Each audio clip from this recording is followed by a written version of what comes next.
Somewhere between reality and imagination lies the realm of the paranormal. A place filled with spirits, magic, and the unexplained.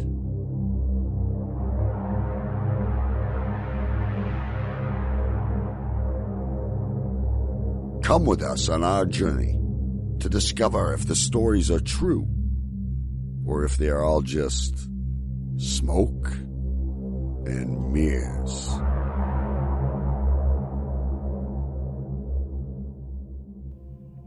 Welcome to Smoke and Mirrors, the podcast that dives deep into the cases of the paranormal, the unusual, and the unexplained to separate the facts from the fiction. I am your host, Darrell. And I'm Cindi. And today, we are going to be talking to historian, psychic, and medium Stephanie Bingham. Stephanie has a degree in both history and anthropology, has worked with several museums around the country, and wrote her graduate school thesis on both voodoo and the spiritual movement. So we're really looking forward to talking to her today. Before we get into the interview, we wanted to take this time to thank each and every one of our listeners. Our podcast is growing by leaps and bounds, and it wouldn't be possible without all of you supporting us and spreading the word to all of your friends. Also, we wanted to let you know we have set up a Patreon for the show. You can find it at patreon.com/smokeandmirrorsparanormal. For just $5 a month, you can help sustain this podcast, as well as getting up to 5 exclusive shows every month. So check it out and see all the exclusives you can get from the different tiers. All right. So before we get going into this interview, I had to record it the other day, and we had scheduled it to be recorded. And unfortunately, our daughter got sick. So once again, Cindi wasn't able to make it to the interview. I'm beginning to wonder if she's avoiding doing her first interview. I was actually really looking forward to doing this one because I'm really fascinated by this woman and the things that she talks about and the things that she's seen. But like you said, Maddie got sick and had to take her to the doctor and take care of her, and so I wasn't able to make it. So, but I appreciate you holding down the fort for me. Yeah. Well, the kiddos come first. So without further ado, let's get into this. Today, we are joined by psychic, medium, historian, and focus of SyFy's highest rated episode of School Spirits, Miss Stephanie Bingham. Welcome to the show, Stephanie. Thank you so much for having me. Yeah, no problem. I know Cindi really wanted to be here for this interview. She's fascinated by mediums and the ability to see spirits, but unfortunately, our daughter got sick today, and so she had to carry her to the doctor. And so once again, she's going to end up missing an interview, which is kind of a shame. So, but I want to get right into this because you have so many just absolutely fascinating stories, and you're a wealth of knowledge about spirits and other aspects of the paranormal world. But before we get into that, can you explain for our listeners your particular gifts for connecting with the spirit world and how those work? Well, it's a little complicated. I guess in a nutshell, I've actually seen spirits like you see people since I was about 1.5 years old, or that's as far back as I know I saw them. And I see them like that on a fairly regular basis. Now, there are times when that takes a slightly different sort of bent where it goes beyond just seeing them, and at times you feel them or you hear them, or you can... There are ways that spirits can communicate with the living as almost a second line of thought or pictures to actually convey messages to you. And I do that as well to a much lesser extent. But for me, it is very much I see the person that I'm talking to. I can summon them, or I can go to where they are and literally communicate with them. And you said that started occurring with you as a toddler? That's the first time I know it happened. I was not quite 1.5 years old when it did. I had a relative who had died, and I remember this man coming through the window, and he would come down to where I was sleeping, and he would talk to me. And being a little kid, I was telling my mom about this, and it happened a lot. And eventually she was like, who is this random guy talking to my kid? Is somebody breaking into the house, basically? But as I described him to her, she sort of realized that it was this relative who I'd never met when he was alive. So she actually went out and found a family photo full of people that I had never met and asked me if the man I was seeing was in the picture. And of course he was. So I pointed him out. And that's the first time that I know I saw a ghost. I probably saw them before that, but that's the first time I have sort of outside confirmation that what I was seeing was a ghost and not a person. Now, did your parents think that this was just your imagination, or did they know immediately that you were connecting with the afterlife? Well, my dad is a bit more standoffish when all of the ghost stuff comes up, you know. He believes in it, but he doesn't really want to talk about it or look at it or think about it. But my mother has always been liked ghosts. She's always really been fascinated by them. So I was raised on ghost stories and things like that. But on her side of the family, it was well known that certain people on that side of the family had seen ghosts or heard ghosts. But what really helped me out when I was tiny was that the same person who was coming in and talking to me as a child in my bed was also going to my grandfather, and he had seen them as well at the same time. So my parents knew I was seeing dead people. Okay, so it actually runs in your family. Yes. Mm-hmm. That's crazy. I know that some gifts are familial. Mm-hmm. My mom, I think to a certain extent, is an intuitive. She always seems to know what's going on before anybody else does.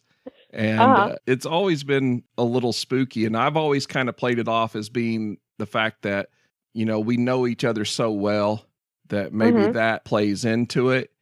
You knowing someone really well, does that affect how you perceive or receive some of the messages maybe for people? Absolutely. If there's someone that I'm really good friends with, I had this happen a couple weeks ago, actually. One of my good friends was at my house, and she started asking questions of what another psychic had told her about a spirit that follows her. And as a general rule, I keep my house pretty well warded off, so only ghosts that I know can come into my area, because I don't like having a lot of things just sort of floating around. And as I was sitting here talking to my friend, she was telling me about this psychic who was telling about this ghost that was following her. The next thing I know, it literally came right in without being invited. Because I had such a strong connection to her and I was asking her about the spirit, it literally could come right in. So because I knew her and I trusted her, it went across all the different rules. So I totally think that knowing someone well and doing a reading for them changes the thing entirely. Yeah. Now, I kind of want to backpedal here a little bit. Okay. Because you grew up in Kentucky here, not too far from where we actually are. And because this area is kind of considered the Bible Belt, and there's a lot of mistrust about contacting spirits, how did people treat you or react to you when you were growing up, knowing that you could see and talk to ghosts? So I should probably preface with the fact that I personally did not realize I was seeing ghosts until middle school, because although my parents knew, they never actually told me this when I was very little. So in elementary school and that first part of middle school, I was just a weird kid. Like, I thought everyone else was experiencing everything I was. And I went about my life as if that was exactly what was happening. I just was oblivious to the fact that these other kids didn't see it. So I was literally the odd kid out. And that sort of snowballed into, in high school, having teachers calling me the spawn of Satan and refusing to have me in their classrooms because I was a Satanist or I was involved with something dark and I'd sold my soul to the devil. I've been told that more times than I can count. But my question for them always is, how does a toddler sell their soul? Never figured that one out. That would definitely be a good question to find the answer to. I know, right? You don't really find too many toddlers standing at the crossroads asking to sell their soul. Exactly, right? That's what I say, but they seem to think I did it somehow or the other, so I don't know how, but apparently, according to them, I sold my soul before I was a year and a half old. So there you go. Yeah. Now, as you've gotten older, how have your interactions with the entities changed? Has it become different the way they approach you or the way they speak to you, and how you handle that interaction? So I think over the years, I have learned to block out a lot of ghosts, which makes my life a whole lot less complicated. because I'm no longer worried about in a public area walking up to somebody saying hi and afraid no one else can see them. So I've learned to sort of block that out, but that also means that the spirits that do approach me and do talk to me, they take me by surprise, number one. And number two, they are not your run-of-the-mill spirits as a general rule. If they are literally approaching me and saying something to me, there is something very, very off about that ghost from the start. A lot of times they are not human. A lot of times they are something entirely different or entirely other, if you want to look at it that way. Or they have a direct mission and they are willing to put forth that extra effort in order to break through those walls and be seen and heard immediately. Yeah, and that leads into what my next question was, which was, when they approach you, are they looking for help, or are they just want to relay a message, or, you know, are they just stopping by to chat? I mean, you know, it's... It entirely depends on the ghosts themselves or the spirit themselves. I've had ones that come up to me because they are lost. I had a little girl in New Orleans do that to me. She was afraid to walk across a crowded room by herself. I didn't realize she was dead, so I did it. I've had them come up to me because they had to relay a message to someone that I knew and needed to get that message across. I've had them come up to me because they needed me to know something immediately because of some sort of, generally something I'm not supposed to do. And if I listen to them, I generally stay out of harm's way. So it's one of those things where they have a mission if they do that. Yeah. And I know you said that a lot of them that come up to you now are either non-human or they have some kind of specific mission. Mm-hmm. And I know when we watched, Cindi and I watched the episode of School Spirit, there was a story where you were physically attacked by a malevolent spirit. But from what I understand, they kind of jammed that in with another story, because that story actually starts with a pair of prayer beads or a set of prayer beads. Something like that, yes. So my roommate at the time, her mother had gone on a mission trip and had ministered to a tribe that did not want to be ministered to, and then had accepted a gift from them after she got done ministering to them.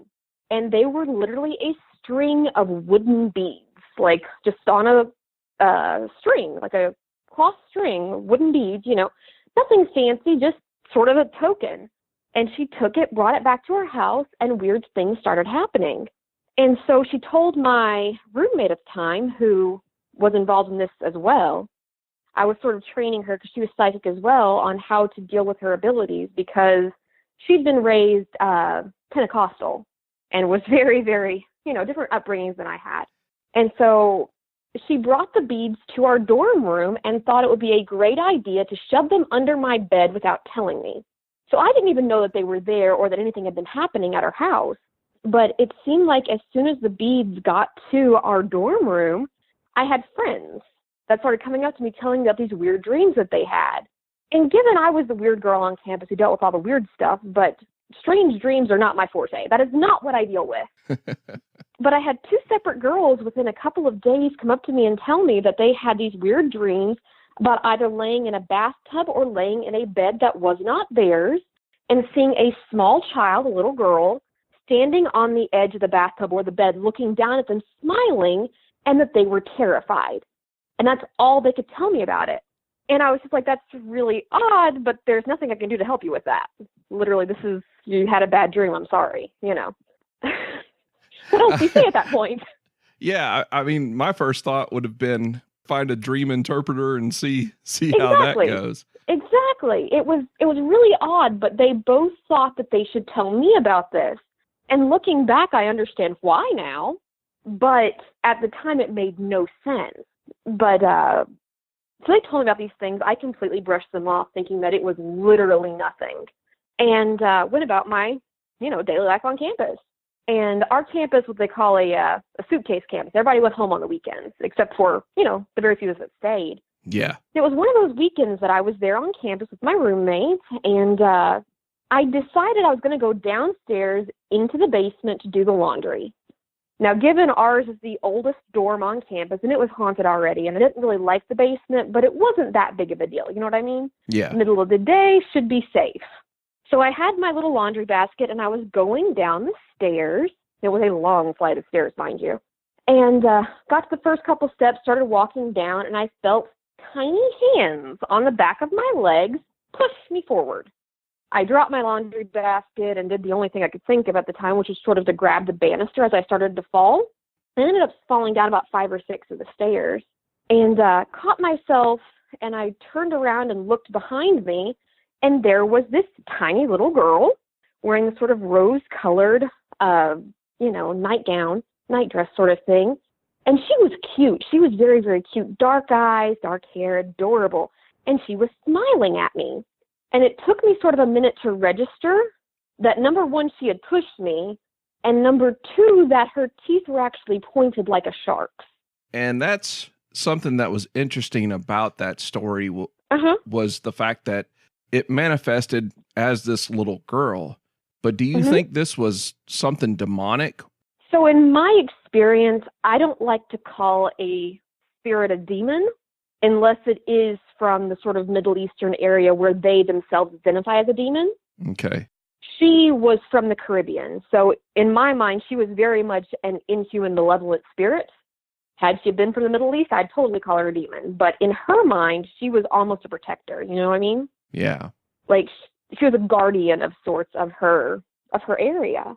So you actually classify non-human spirits by the region that they come from? A lot of times I will. I have a degree in anthropology as well as history, and one of the sort of ideas they beat into your head is the idea of cultural relativity, that you explain a culture in its own terms, not by your terms. And I found, especially dealing with Native American spirits, you come into somebody's house and they've, irritated the person that lived there or the Native American deity that happens to inhabit the same sort of space they do. They bring in a priest calling it a demon and things get worse. Yeah. I go in there and I address it as a native deity and offer it an apple or something, and it calms down. So I try and work within their systems when at all possible. Yeah, and that makes sense as opposed to maybe a one cure fit for everything. It would depend on where they were from, what their culture was like, and how they were treated, as far as by the living. And so to kind of go back to the Middle Eastern, what would be the difference between, say, something like a jinn or a dybbuk and a demon? So it's literally cultural differences there. It's like the difference between a type of fae in Ireland. You have a troll, you have a pixie, you have a high fae. Kind of the same idea exactly, but over in that same sort of Middle Eastern region. They do not see themselves as the same thing. Therefore, who am I to tell them that they are? You know what I mean? Yeah. Difference between a cat, a dog, and a squirrel. They all sort of look the same, but not. Yeah. And how do you determine, is there a different feeling when a spirit is human or non-human? Or is there a different way that they present themselves? Absolutely. So I actually grew up in a house with 2 child spirits that were being held prisoner by a older man who was fully human but malevolent. So I learned very early what a malevolent human and what a non-malevolent human spirit felt like.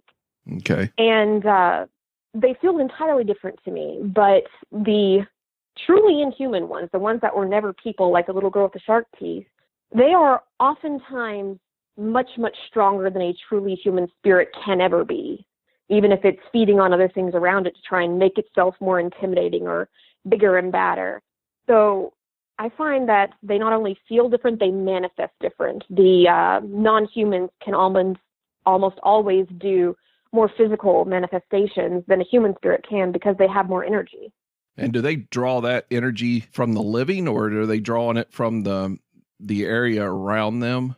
Generally, it is drawn from the living, but occasionally you run across some that can draw it from the area around them, things that are truly place-based, like the native spirits that are truly, I'm the spirit of this brook right here, and I can draw energy from that.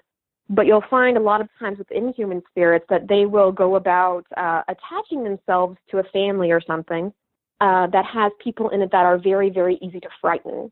And by frightening that person, they then can absorb that energy and become stronger themselves. And it's sort of a vicious cycle at that point. Yeah, and that sort of leads into what I wanted to ask next, which was, how do these spirits attach themselves to a person or an object? And if you find yourself in that situation, how can you try to rid yourself of those attachments? So it truly depends on the entity, how it becomes attached to a person. I've met some that literally, they'll stay in the same place basically until they find someone that they find rather fascinating, and they will then follow them home like a puppy.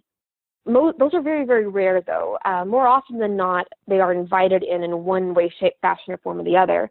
They are, brought home from a haunted location, or somebody's been playing with a Ouija board, or somebody has been actively inviting them in one way or the other, be it EVP or, just ghost hunters in general, or you come to what they consider to be theirs, their house, their property, their land.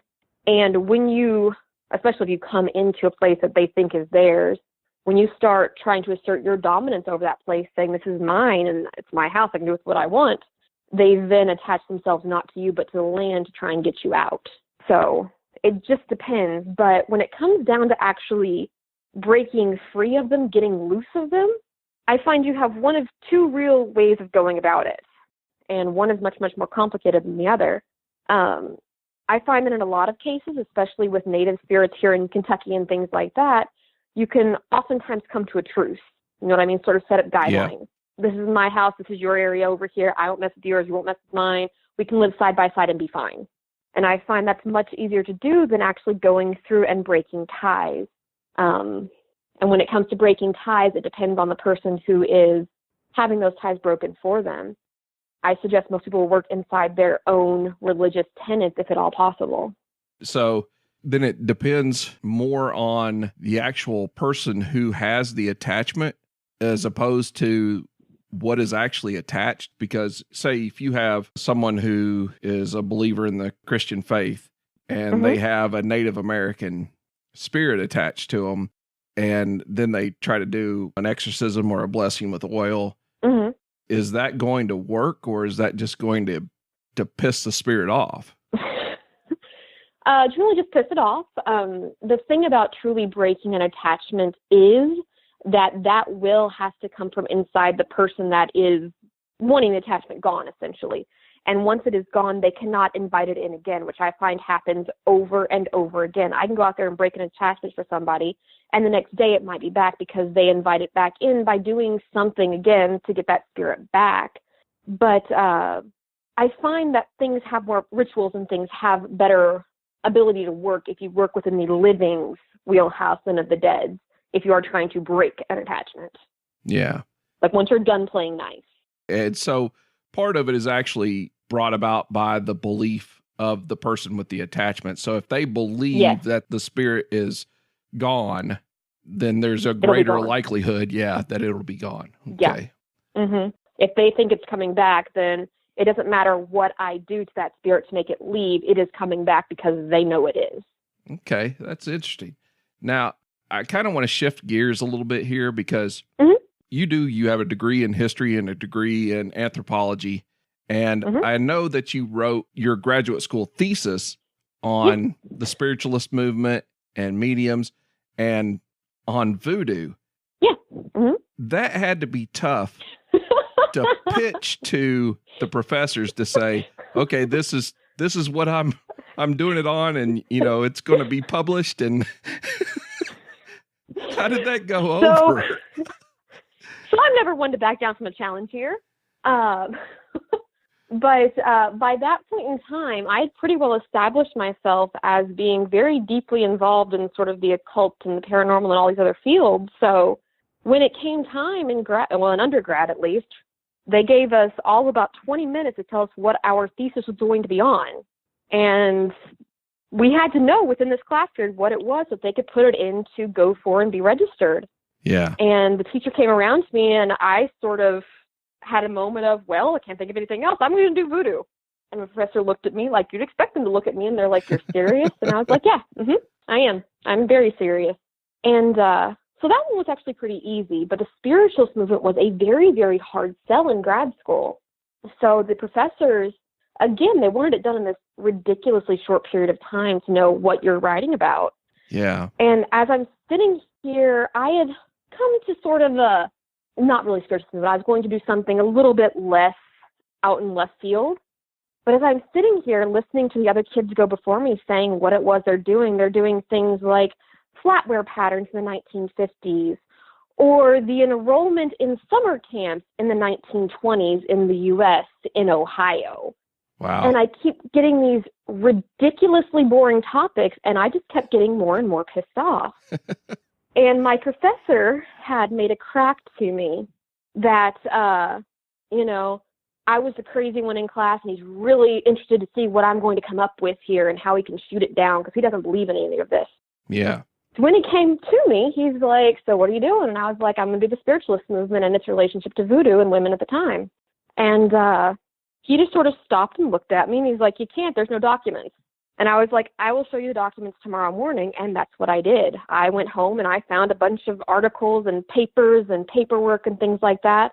And then he tried to turn around and say, nobody does this anymore. And I was like, hold on. And I called one of my friends who's involved in this sort of thing.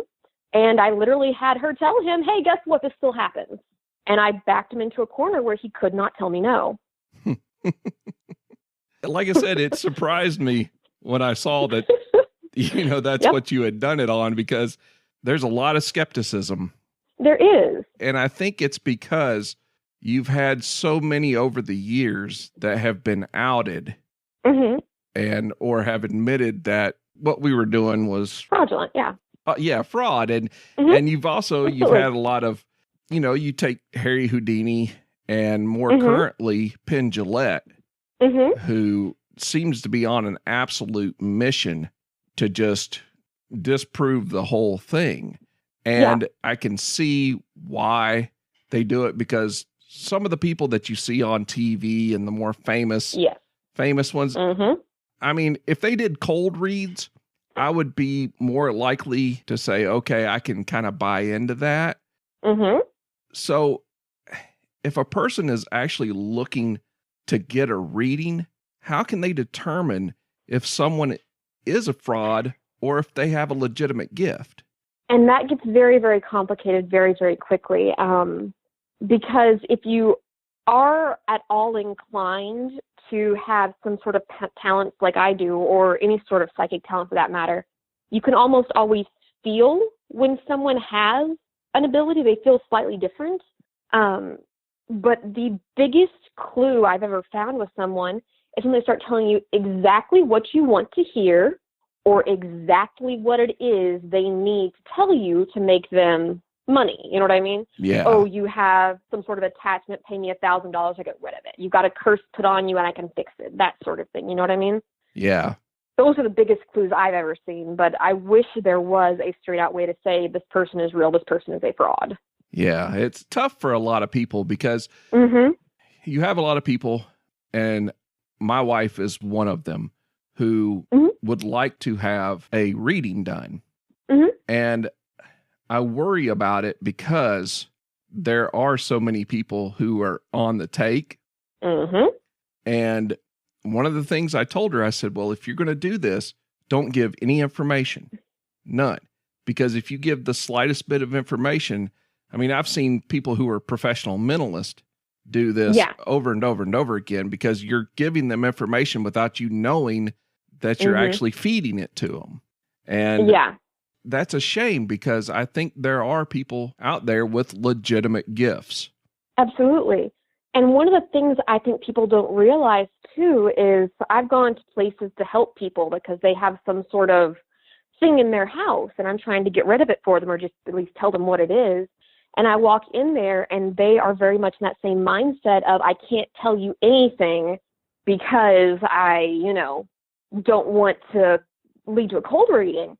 And it's a matter of, well, I then cannot decide whether or not you're sitting here thinking your grandmother is a demon, or if there's something else you're looking around your property that I need to go look for because you literally will not tell me. Yeah. And that gets very, very complicated when it comes down to actually going out and doing true work with people, because they are so afraid of cold readings and things like that happening. And it just screws up everybody else because they want to make a quick buck. It's a shame because I myself, I'm highly skeptical. I love all things paranormal, but I look at everything through a skeptical lens.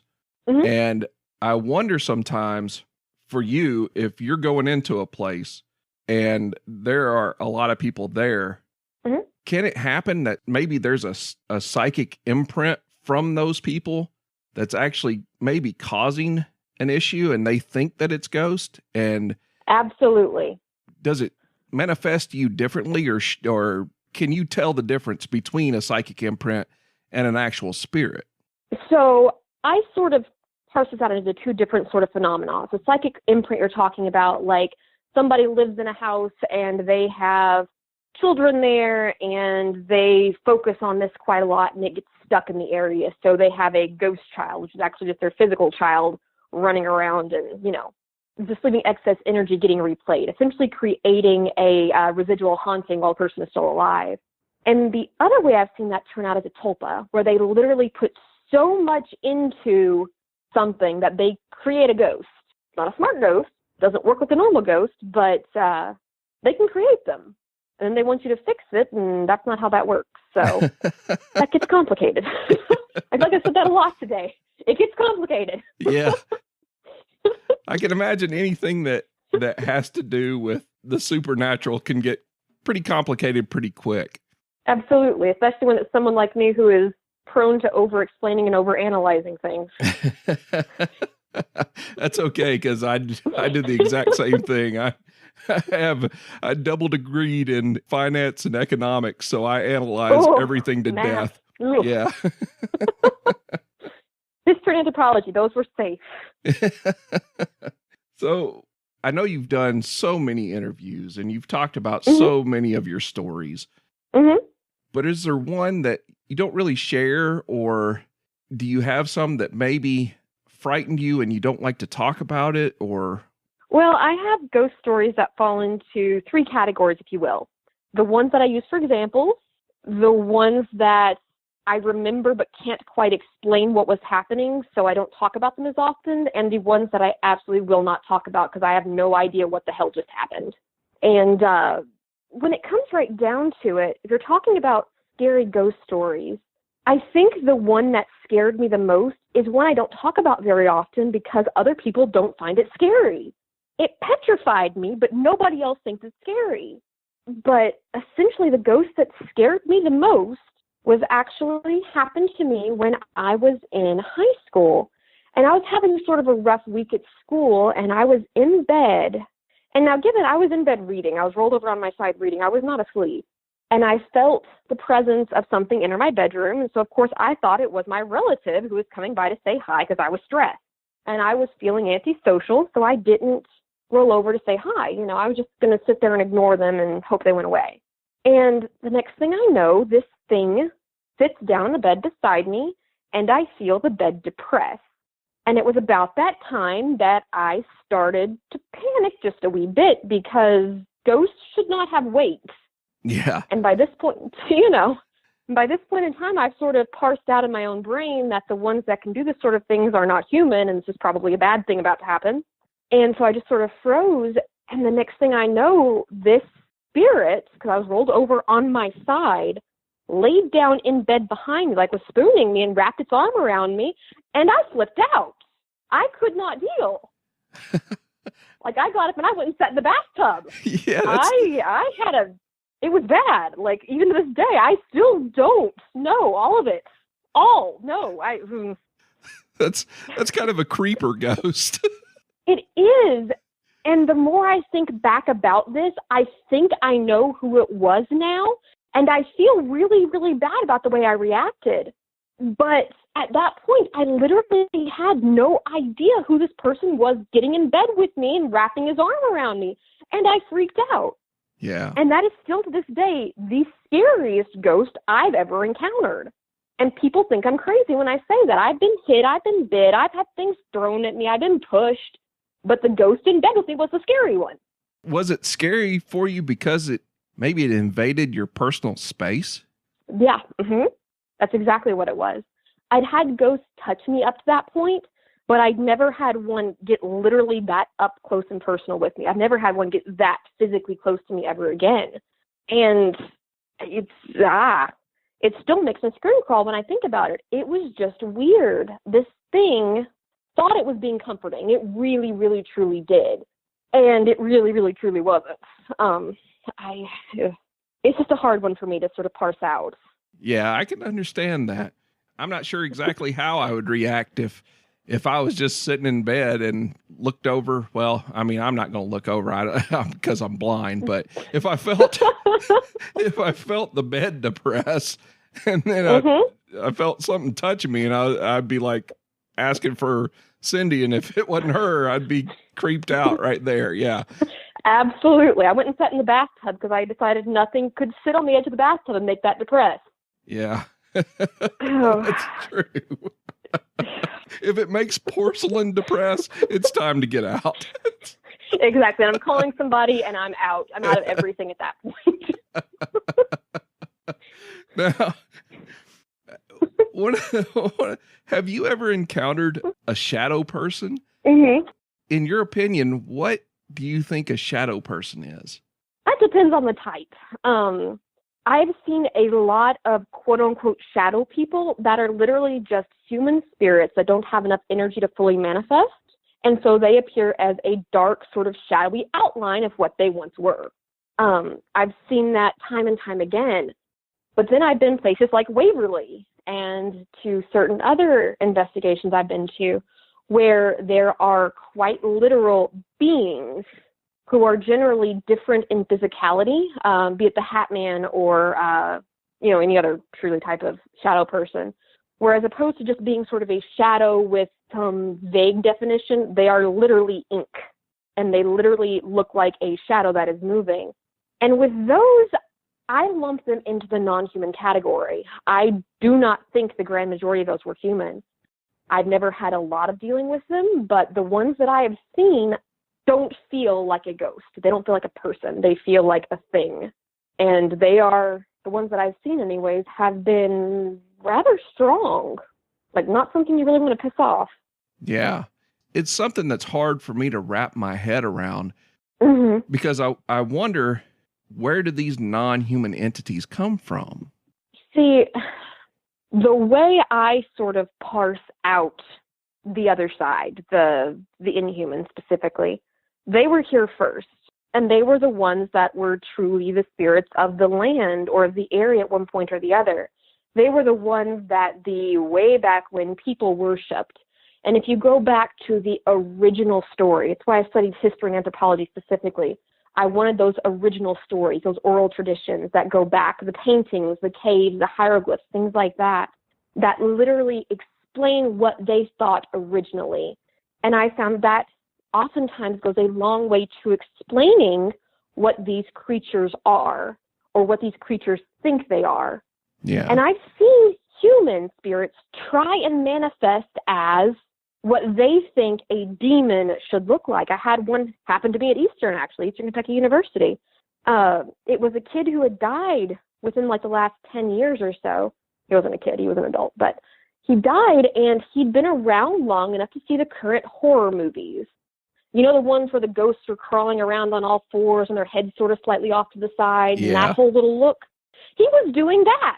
And he started walking up to me one day while I was sitting there, and I just looked at him and said, "What the hell are you doing? Stand up. I know you're a person." And of course, he gets this sort of kind of stupid look on his face and stands up, but I'm scared. No, you're a human. Go do something else. Go bother somebody who cares. And I sort of forgot about that until about a month ago when I was talking to one of my friends who currently goes there, and she's like, "You know the guy in the ravine?" And I was like, "He's still there?" And so she's singing too now. He's doing the same thing, creeping around, trying to be what he thinks a demon should look like. And there's such a difference between those and the actual textual, historically based creatures. You know what I mean? My life is funny. Yeah, that's... It kind of leads me into, we had a question from a listener named Mike, and he was wondering if you've ever encountered a ghost that was a prankster or had a sense of humor. Yes. Those are some of the ones that I like the least. Oh. I don't find them funny generally, and most of the ghosts that I've met like that, they want to move my stuff around. And so I go to walk out the door. I had one when I was in Ohio in grad school that liked to move my keys. I left them in a very specific spot where my cat could not get to them, as in zipped up in my purse. And I would find them places like in my refrigerator, and he thought it was hilarious. I did not. Yeah.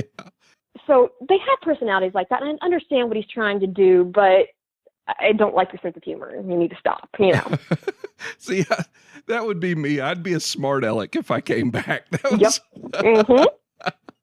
I don't know if I'd necessarily move stuff, but I would just do things just because I thought it was funny, I think. Yep. I've had them also when I was living in that same apartment where I'd do Ouija boards and things like that for people that I knew in school, and they'd come over and they'd want to play with it, and I would show them how to do it and how you traditionally do it and how to do it safely, basically. And then you'd get the stupid thing come over there and start moving it around to spell out stupid things, things that have nothing to do with what we're talking about. And it's just like, really, what you're doing? He was annoying. Yeah. Another thing that I've always kind of wondered is what causes some spirits to stay, I guess, between worlds and not move on, and others are so willing to just go ahead and pass on to the next world. So personally, I have a sort of interesting take on that. I personally believe in reincarnation. I think that they come back as a group almost. Like you come back with a group of people, your soul family, and you reincarnate together. But I have found specifically with ghosts that refuse to leave this and cross over at all, because most cross over then come back to see the people that made them the happiest. Like grandma comes back to see the new grandbaby, things like that. But the ones that get truly stuck here, stuck in this realm, refuse to go across, are afraid or bound, one of the two. And some of them literally do it to themselves. They are so afraid that they did something so terribly wrong in their life, especially if they're Christian, that they have, done some mortal sin and that they're going to go to hell. And they refuse to cross over for fear of that. Yeah. And then I've seen the ones like the two little kids at my house. They were physically bound by another spirit to this realm. They could not cross over. And that was the very first time that I ever had to break the hold of a spirit on another, was there to get the two little kids free of him. And it's sad when it happens like that because they literally have no choice. They want to cross over. They want to go to the other side where they can relax and enjoy that, and they can't. Yeah. Now, were they bound there because the guy had murdered them? Yes. Mm-hmm. He killed them both and killed himself. Wow. Mm-hmm. That was the house I grew up in. Was actually the land where the house was that they had been killed in, but still, they were my first playmates that I remember. I tell you what, I hate to wrap this up because I think I could sit and pick your brain probably all night long. I really appreciate you joining us today, and I'd kind of like to have you back on the show when we talk about voodoo. Absolutely. Because I could pick your brain on that. And my wife could probably pick your brain for an hour and a half or 2 hours on the subject easily.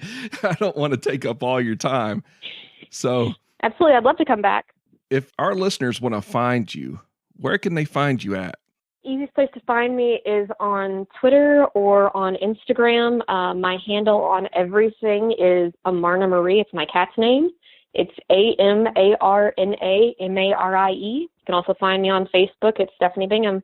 Everything's linked through the Amarna Marie, though. All right. And do you have any upcoming projects that you're working on?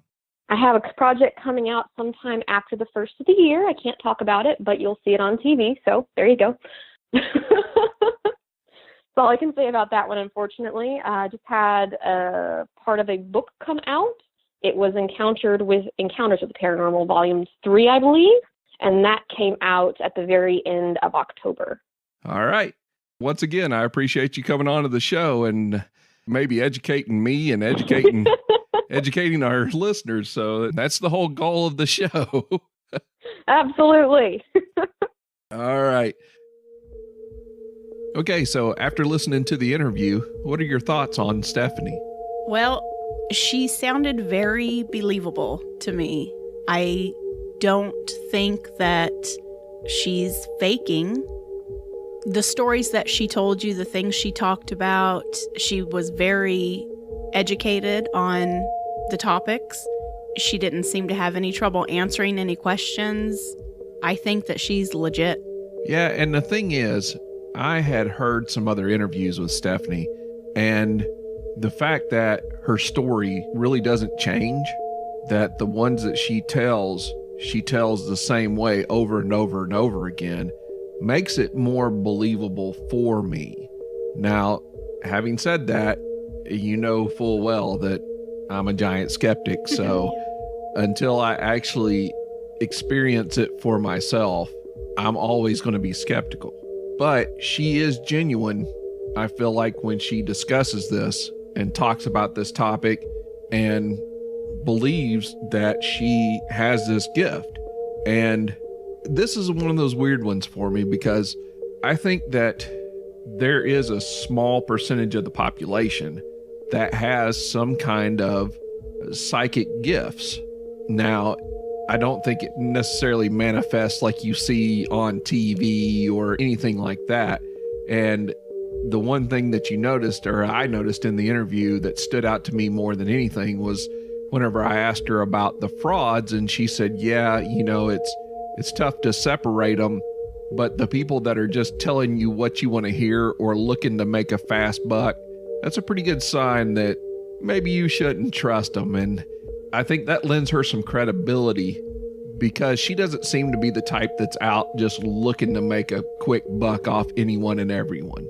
She's definitely someone that, after listening to her, I felt like we could trust that what she was saying was the truth.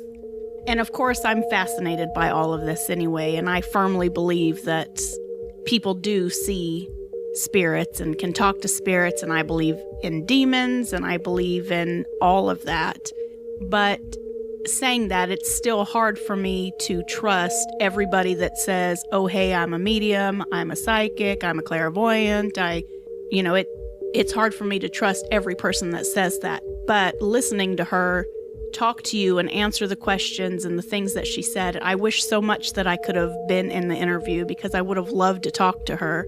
And like I said, I think that she's telling the truth. Yeah, and hopefully Stephanie will come back whenever we do a show on voodoo, because I'd love to be able to pick her brain just on this subject. When you have somebody that really has studied it and knows what they're talking about, those are the kind of people that I like to really talk to. People who are kind of fly-by-nighters or do something as a passive hobby, that's okay to talk to them. But if you have someone that actually digs into it, which is what I like, and that's one of the things that I wanted to do with this show, was really dig deep into the subjects so we can kind of get to the truth. And I feel like having people on that are like Stephanie and like Stacy that we had, these are people who have dedicated a portion of their life to the things that they believe in. And that's where I think I'm the most fascinated, is by the people that actually contain this knowledge. She is one that maybe I'm going to reach out to and see if she would do a reading for me. Because like I said, I think that she would come into it and be truthful and honest about what she does or what she needs to say. And also, I wanted to hear about the man with the top hat or something she said about the one ghost. At Waverly. Yes, when she said that, for whatever reason, that freaked me out. And that just sounds like a really scary ghost. And I want to talk to her about that and find out more about that and who that is and what they were doing. And that one scared me. Yeah. Even though she just, mentioned it in kind of in passing and kept going on. But I'm going to research that one and see what that's all about. It was some homeless guy who had a fascination with stovetop hats. Maybe. But I don't know if that would make it scarier or what. And I can't imagine living where this is your reality.